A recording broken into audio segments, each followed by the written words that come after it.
నమస్కారం. Welcome to MJM creatives. అందరికీ నమస్కారం.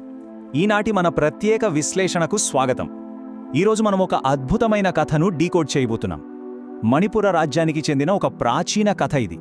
పైకి చూడటానికి ఇది కేవలం ఒక పాత కథలాగే అనిపించినా, పరిష్కరించలేని ఒక చిక్కు ప్రశ్న ద్వారా మనుషుల మనస్తత్వ శాస్త్రం గురించి ఎన్నో ఆసక్తికరమైన విషయాలను ఇది బయటపెడుతుంది. మరి ఆ కథలో దాగి ఉన్న ఆంతర్యమేంటి, అందులో ఉన్న ఆ వివేకమేంటో ఎటువంటి ఆలస్యం లేకుండా వెంటనే తెలుసుకుందాం.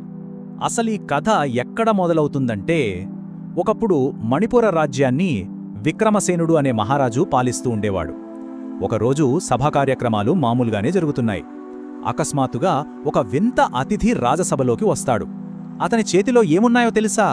చూడటానికి అచ్చం ఒకేలా ఉన్న 3 బంగారు బొమ్మలు. ఆ బొమ్మల్ని చూడగానే సభలో ఉన్న వారందరికీ ఒకటే ఆసక్తి. అసలు ఆ బొమ్మల వెనుకున్న ఉద్దేశమేంటబ్బా అని అందరిలోనూ ఒకటే ఉత్కంఠ మొదలైంది. సభలోకి వచ్చిన ఆ వ్యక్తి ఏమాత్రం తడుముకోకుండా నేరుగా రాజుగారిని, అక్కడున్న పండితులను ఒక సవాల్ చేస్తాడు. మహారాజా, నా చేతిలో ఉన్న ఈ 3 బంగారు బొమ్మలు బరువు, రూపం, రంగు ఇలా అన్నింట్లోనూ అచ్చం ఒకేలా ఉన్నాయి కదా. అయితే వీటిలో ఉత్తమమైనది ఏది, అధమమైనది ఏది, మీ సభలో ఎవరైనా చెప్పగలరా అని అడిగాడు. ఆలోచించండి. బయటకి అన్నీ ఒకేలా కనిపిస్తున్నప్పుడు, కంటికి ఎలాంటి తేడా కనిపించినప్పుడు వాటి అసలైన విలువను కనుక్కోవడం ఎలా? ఇదే ఇప్పుడు వాళ్ళ ముందున్న అసలు ప్రశ్న. ఇక ఆ సవాలు వినగానే సభలో ఉన్న మేధావులు, పండితులు ఒక్కొక్కరుగా వచ్చి ఆ బొమ్మలను రకరకాలుగా పరిశీలించడం మొదలుపెట్టారు. బరువు తూచారు, రంగు చూశారు, అణువణువు వెతికారు. కాని లాభం లేదు. ఎవ్వరికీ ఏమీ అర్థం కాలేదు. అందరూ పూర్తిగా అయోమయంలో పడిపోయి చేతులెత్తేసిన ఆ టైంలో ఎంతో తెలివైన మంత్రి సుమతి రంగంలోకి దిగాడు. ఆయన ఈ బొమ్మల్ని పరీక్షించడానికి ఏ పెద్ద యంత్రాన్నో తెప్పించలేదు. ఆయన అడిగిందల్లా కేవలం ఒక సన్నని తీగ, అవును, ఒక చిన్న పుల్లను మాత్రమే తీసుకున్నాడు. సరే, అసలా పుల్లతో మంత్రి ఏం చేయబోతున్నాడో ఇప్పుడు చూద్దాం. సుమతి ఎంచుకున్న మార్గం బయటకు కనిపించే మెరుగుల మీద ఆధారపడలేదు. ఆ బొమ్మల లోపలి నిర్మాణం ఎలా ఉందో పరీక్షించాలనుకున్నాడు. అందుకోసం ముందుగా ఆ సన్నని తీగను బొమ్మ చెవిలో దూర్చడం, ఆ తర్వాత అది ఎటువైపు నుంచి బయటకొస్తుందో గమనించడం. ఇది ఆయన ప్లాన్. పైపైన చూసి జడ్జి చేయకుండా అంతర్గతంగా జరిగే మార్పులను గమనించే ఒక వినూత్నమైన ఆలోచన ఇది. బొమ్మల పరీక్ష, అలాగే వాటి 3 రకాల ప్రతిచర్యలు. ఇక్కడి నుంచి అసలు ఘట్టం మొదలవుతుంది. మంత్రి సుమతి ఆ 3 బొమ్మలను ఒక్కొక్కటిగా పరీక్షించడం ప్రారంభిస్తాడు. ఆ పుల్లతో చేసిన ప్రయోగం వల్ల ఆ బొమ్మల అసలు స్వభావం ఎలా బయటపడుతుందో ఇప్పుడు మనం వరుసగా చూద్దాం. ముందుగా మొదటి బొమ్మను తీసుకున్నాడు మంత్రి. సభలో అందరూ ఊపిరి బిగబట్టి చూస్తున్నారు. మంత్రి ఆ సన్నని పుల్లను మొదటి బొమ్మ చెవిలో పెట్టాడు. అలా పెట్టాడో లేదో ఆశ్చర్యంగా ఆ పుల్ల నేరుగా రెండో చెవిలోంచి బయటకు వచ్చేసింది. లోపలెక్కడా ఆగలేదు, ఎలాంటి అడ్డంకీ లేదు. ఒక చెవిలో వెళ్ళి ఇంకో చెవిలోంచి వేగంగా బయటకొచ్చేసింది. దాన్ని చూడగానే మంత్రి ఏమాత్రం ఆలోచించకుండా ఒక ఖచ్చితమైన నిర్ణయానికొచ్చేశాడు. ఈ మొదటి బొమ్మ అధమమని డిసైడ్ చేశాడు.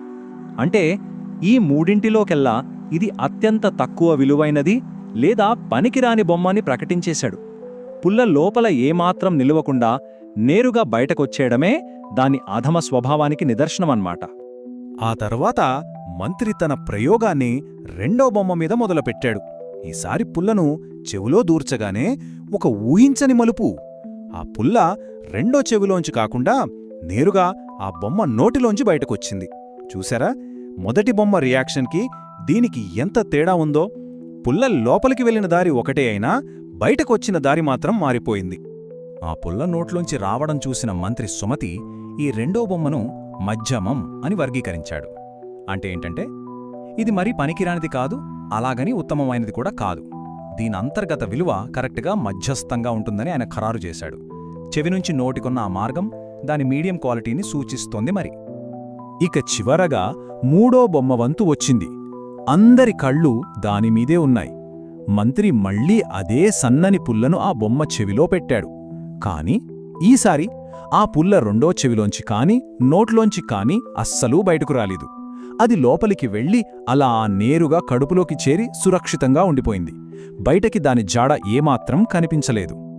ఇక్కడే మనం గమనించాల్సిన అత్యంత ఆసక్తికరమైన విషయం ఒకటుంది. ఎప్పుడైతే పుల్ల కడుపులోకి వెళ్లి భద్రంగా ఉండిపోయిందో వెంటనే మంత్రి ఎంతో నమ్మకంగా ఈ 3వ బొమ్మ ఉత్తమం అని ప్రకటించాడు. అంటే తమ ముందున్న ఆ 3 బొమ్మల్లోకెల్లా ఇదే అత్యుత్తమమైనది, అత్యంత విలువైనది అని బల్లగుద్ది మరీ చెప్పాడు. 3 రకాల శ్రోతలు. కథలోని అసలు ఆంతర్యం చూశారా? బయటికి అన్ని ఒకేలా ఉన్నా కేవలం ఒక సన్నని పుల్లతో వాటి అసలు విలువని ఇంత పర్ఫెక్ట్గా ఎలా చెప్పగలిగాడో చూసి రాజుగారు ఎంతో ఆశ్చర్యపోయారు. అసలు దీని వెనుకున్న లాజిక్ ఏంటని మంత్రిని అడిగారు. అప్పుడు ఆ తెలివైన మంత్రి ఈ భౌతికమైన పరీక్షను మన మానవ ప్రవర్తనకు అన్వయిస్తూ ఒక అద్భుతమైన వివరణ ఇవ్వటం మొదలుపెట్టాడు. ఇక్కడ మీరొకసారి గమనిస్తే ఈ యాంత్రిక ప్రతిచర్యలు, మన చుట్టూ ఉండే మనుషులు సమాచారాన్ని స్వీకరించే విధానాలకు ఎంత అద్భుతంగా సరిపోతున్నాయో కదా. ఒక విషయాన్ని పట్టించుకోకపోవడం, రహస్యాన్ని దాచుకోలేకపోవడం, లేదా విన్నదాన్ని లోతుగా ఆలోచించి భద్రంగా ఉంచుకోవడం, ఈ 3 లక్షణాల ఆధారంగానే మనుషుల వ్యక్తిత్వాన్ని ఎలా అంచనా వేయొచ్చో ఇక్కడ మనకు చాలా క్లియర్గా అర్థమవుతోంది. ఈ సందర్భంగా మంత్రి చెప్పిన ఒక పవర్ఫుల్ వాక్యాన్ని మనం గుర్తు చేసుకోవాలి. ఒక చెవులో విని రెండో చెవులో వదిలేసేవాడు అధముడు. రియల్ లైఫ్లో కూడా ఇదెంత నిజమో కదా. ఎదుటివారు ఏదైనా ముఖ్యమైన విషయం చెప్తున్నప్పుడు కనీసం శ్రద్ధ పెట్టకుండా గాలికి వదిలేసే వ్యక్తులని ఇది పర్ఫెక్ట్గా వర్ణిస్తుంది.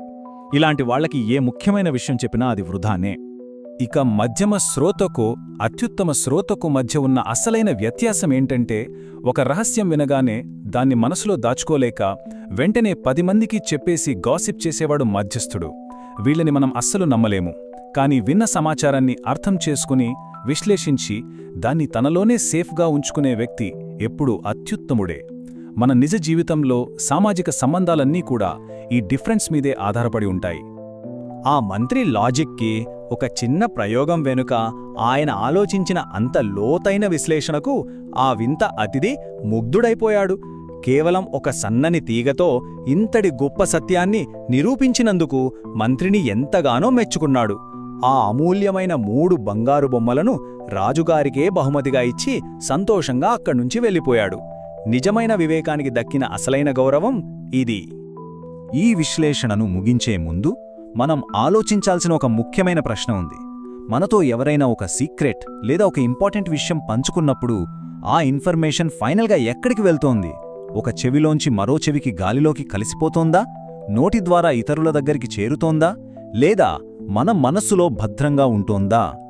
ఎవరైనా ఒక విలువైన విషయాన్ని మనకు చెప్తే మనం ఎలాంటి శ్రోతగా మిగులుతున్నాం? ఈ ప్రశ్నను ఎవరికి వారే వేసుకోవాలి. మరి ఈనాటి మన విశ్లేషణలోని ఆంతర్యం అందరికీ స్పష్టంగా అర్థమైందని ఆశిస్తూ మళ్ళీ మరో ఆసక్తికరమైన అంశంతో కలుద్దాం.